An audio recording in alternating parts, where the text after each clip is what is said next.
How to make a 3D printed lithophane.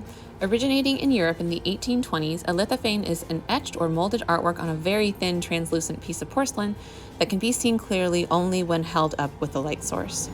Here are some examples of some 3D printed lithophanes.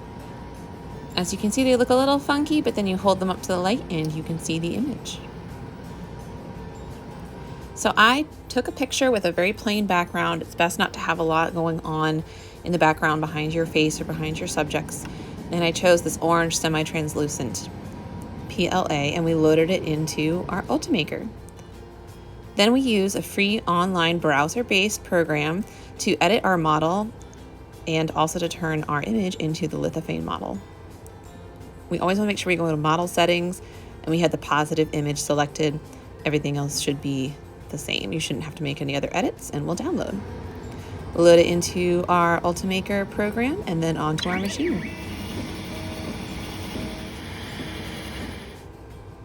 And as you can see when you hold it up to the light, there's our image.